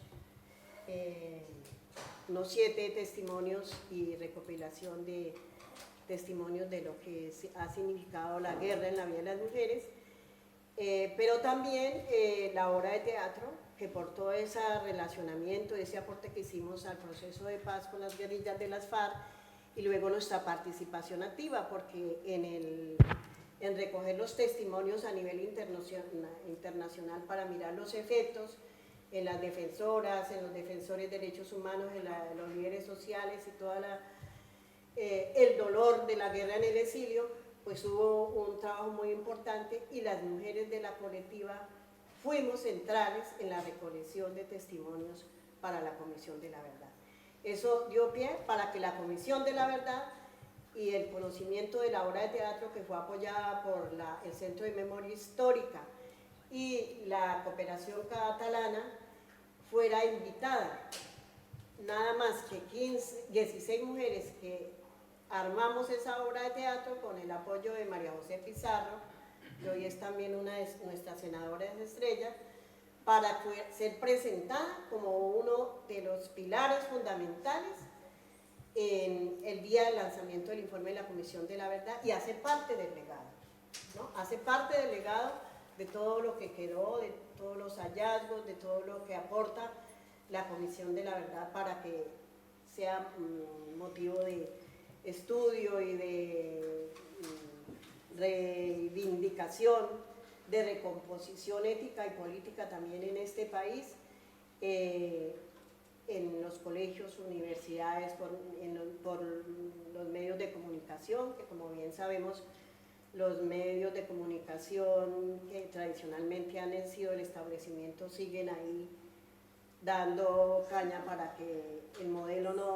no trascienda, para que los poderosos de ese país sigan controlando la vida de las comunidades y explotando las riquezas de ese país, que den al traste con toda esa riqueza y esa biodiversidad que está reconocida en nuestro país y que están queriendo poner freno a todo lo que se quiere hacer desde el gobierno del cambio y que desde afuera estamos apoyando.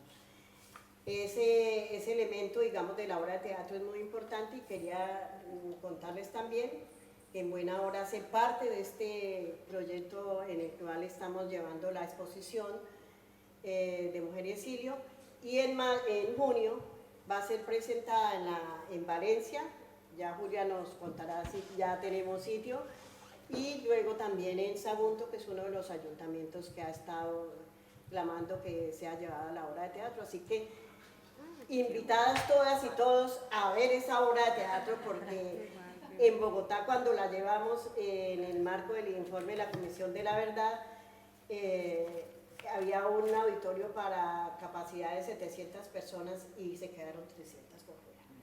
Y en Cataluña, que fue el lanzamiento, ya se ha presentado 5 veces y todavía quieren que la volvamos a presentar, así que se podrán imaginar cómo es de conmovedora y de transformadora también. Entonces, pues la invitación que dejo es a participar en esas actividades que tenemos con Atelier. Tenemos 2 documentales muy importantes, uno que también nos ayuda a trabajar nuestra querida Jun Quiñoneros, otro que trabajamos con un documentalista muy importante que nos ha colaborado, hay hombres también con una postura más proclive al feminismo, y Voces del Exilio y Voces de Refugiadas, La Guerra que no existe, que es el que trabajamos con Mariluz Quiñoneros, y ahora vamos a producir otro documental que lo lanzaremos ¿cuándo, Julita?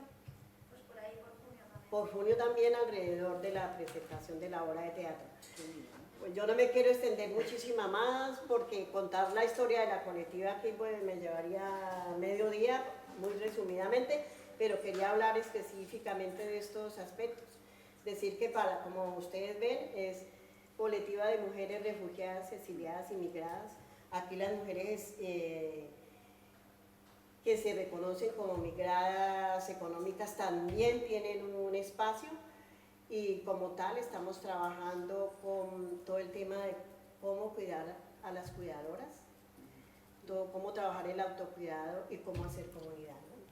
Entonces, ese es, digamos, un poco como en lo que estamos ahora, y profundizar un aspecto muy importante que la colectiva lo ha puesto, 2 aspectos que hemos puesto al orden del día, no solamente en la Comisión de la Verdad, sino en el Centro de Memoria, en la Unidad para las Víctimas de Colombia, y en debates internacionales, sobre todo el latinoamericano, es que muchos de los derechos conquistados por el proceso de paz, por otros acuerdos en el país que tienen que ver con la reparación integral para las víctimas, no nos cobijan. ¿Por qué? Porque en Colombia se reconoce el desplazamiento forzado interno, y como tal hay un auto que se llama el Auto 092 de la Corte Constitucional, que tiene 13 programas de reconocimiento a los derechos a la reparación de las mujeres. Es sujeta política MUSI, por ejemplo, es sujeta política las compañeras del Auto 092, que también, y otro poco de organizaciones de mujeres, pero las mujeres que estamos en el exilio estamos en desventaja porque no nos cobijan esos procesos reparadores, dado que el desplazamiento forzado transnacional y el exilio no están reconocidos como un delito. Entonces, esa parte la estamos trabajando para hacer una línea divisoria, hasta dónde el exilio es un delito y desde dónde empieza a ser un derecho en los países que nos acogen. Esa es una de nuestras apuestas. La otra, y para eso estamos trabajando con la Clínica Jurídica de la Universidad de Valencia, y estamos ya con toda una gestión con el embajador en la ONU, que es uno de nuestros grandes defensores históricos en Colombia, y hoy es embajador también, inviable en los gobiernos anteriores, pero mañana trabajaremos con él un taller en ese sentido. Y otro aspecto que muy poco ha sido trabajado, pero es el incilio. No sé si conocemos qué es el incilio, pero tiene que ver con todos los efectos de lo que pasa con nuestras familias, nuestros hijos, nuestros padres, nuestro tejido asociativo también que queda en el país. ¿Cuáles son esos efectos para el propio país, ¿no? Que la pérdida de todo ese liderazgo de mujeres que hacía activismo político en Colombia, que hacíamos activismo por la paz, por los derechos humanos y por los derechos de la mujer. Entonces, esa parte está trabajando, en buena hora también recoge ese aspecto la Comisión de la Verdad y nosotras estamos profundizando ahí, así que nuestra querida Joana, yo creo que va a ir a parar allá a ayudarnos a hacer un trabajo. Sería un honor. Muchas gracias, Muchas gracias de verdad a que todos. agradecer a todas las personas que nos han acompañado, a mis compañeras de colectiva que se hicieron presentes hoy a esta actividad y pues sin lugar a duda a esta universidad que siempre nos ha acogido. Muchas gracias.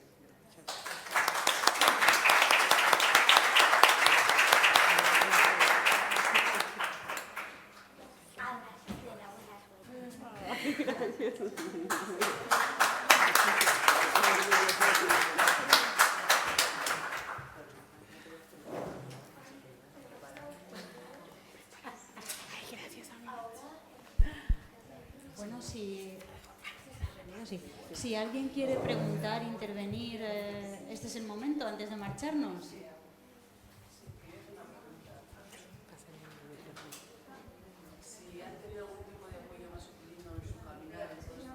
Para que... Me gustaría saber si han tenido algún tipo de apoyo masculino en este caminar, en esta actividad que ustedes están haciendo, o solo lo hacen todo entre mujeres. Creo que habrá habido algún tipo de apoyo por parte de los hombres también, digo. O no, o solo Bueno, lo habéis tenido que hacer todos solas. hay que reivindicar aquí el apoyo que hemos tenido. Hay una cosa muy curiosa y muchas de nosotras las refugiadas que tenemos hijos, muy pocas tenemos hijas.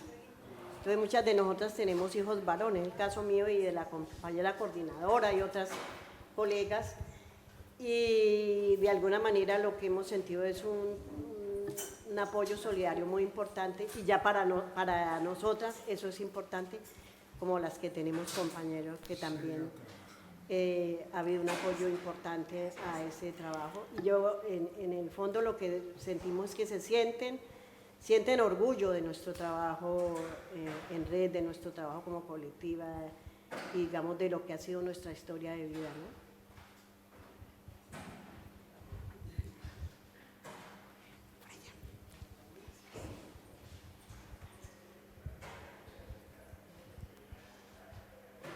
Bueno, lo primero, enhorabuena, felicidades y sobre todo muchas gracias, muchas gracias a las tres, bueno, a las cuatro, porque más que por la charla únicamente, por el trabajo que estáis haciendo, por todo lo que hacéis día a día, pienso que además estáis haciendo una de las labores más importantes pues, para las transformaciones, para la lucha, ¿no? Para poner voz a las mujeres que tienen pues, esa voz discriminada, digamos, o oculta, y porque pienso que lo que hacéis y lo que hacen todas estas mujeres es de verdad transformar la sociedad en la que vivimos hacia un mundo mejor. Quería preguntaros dos cositas así muy breves, porque imagino que ya se está haciendo muy tarde, pero a Bárbara, si en el trabajo que has hecho sobre este exilio comparado en Argentina y en España, si has tenido la percepción, ¿no? Porque oyéndote hablar pensaba en si esas convivencias en ambos lugares ha hecho que nos conozcamos mejor en un lugar y en otro, ¿no? Mi impresión cuando conozco a mis amigas argentinas es que ha sido más ese contacto directo de las personas en esos exilios los que nos han permitido conocer a estas sociedades diferentes, más que a lo mejor otro tipo de relaciones más institucionales, ¿no?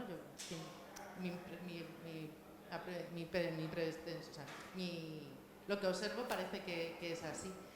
Y luego a Joana, como se hablaba mucho de exilio, más aparte del exilio de estas mujeres pues indígenas en culturas además occidentales, cuando te oía hablar también he pensado que de alguna manera la comunidad nasa también es una especie de exiliada en su propia tierra, ¿no?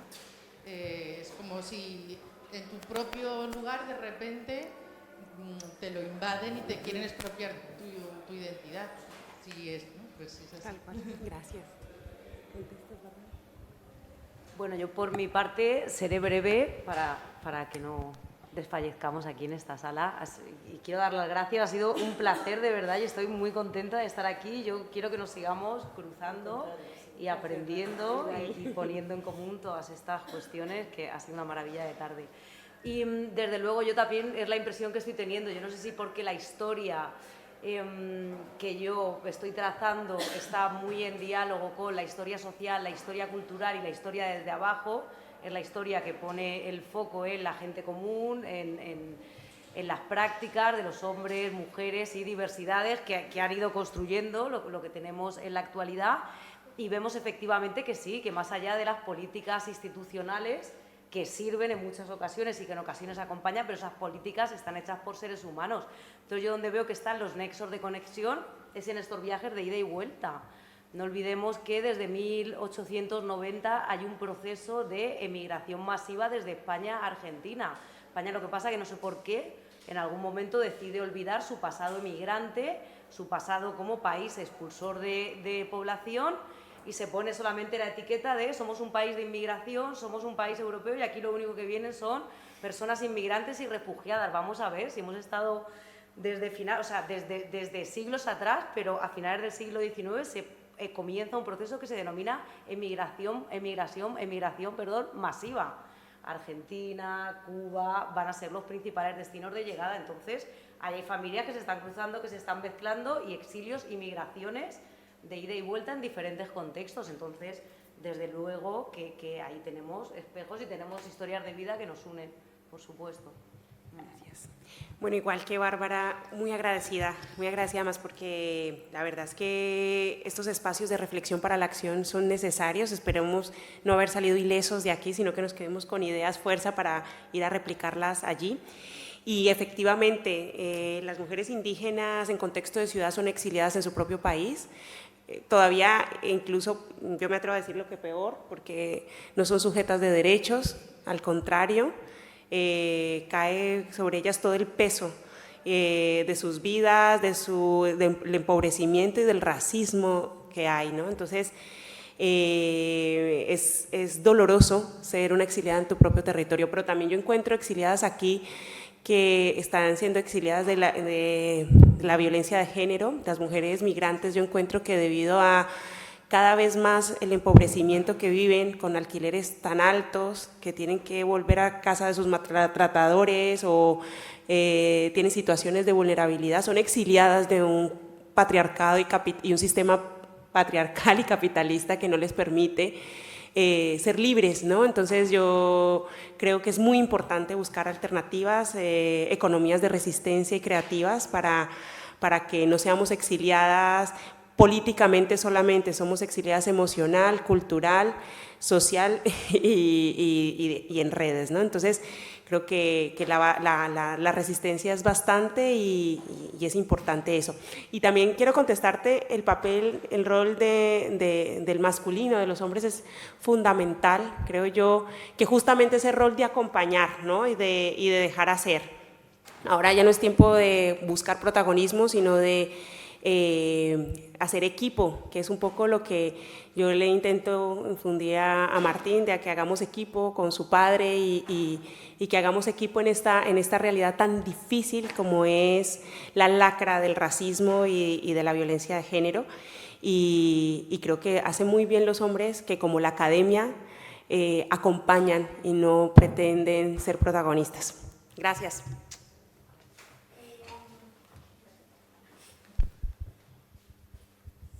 Dicho que tienen un colectivo, ¿verdad? Mujer mestiza. ¿No existe en sí un colectivo? No, a ver, en Valencia hay muchos colectivos. Yo colaboro con muchos, entre ellos con AIPIC, que es la Asociación de Profesionales para el Trabajo y los Cuidados. Es uno de los colectivos con los que yo colaboro. Sí, tenía la pregunta porque mencionabas que en la tesis había hecho directamente sobre la población indígena. Y dije, entonces, acá en cómo le están resignificando, es decir, a las mujeres le estamos dando, no sé, cursos de tejido, cursos de algo, o en sí no es que exista, sino que apoyas a los colectivos, según lo que me estás diciendo. Yo acompaño, llevo mucho tiempo acompañando diferentes colectivos, pero sobre todo mujeres, personas, ¿no? Y que se agrupan. De hecho, AIPIC empezó en uno de los talleres que hicimos de empoderamiento, y ahí nace con Marcela Bahamón la iniciativa de montar IPIC, y hoy por hoy ya son asociación, están constituidas, tienen su sede en Orioles, y así muchos compañeras, pero mi trabajo es sobre todo acompañar, yo acompaño y facilito, y claro, procuro no identificarme para poder hacer una labor desde ese lugar, ¿no? Por eso siempre digo, mi lugar de enunciación es acompañar, yo facilito. No, desde ahí que las que les atraviesa ese dolor sean las protagonistas.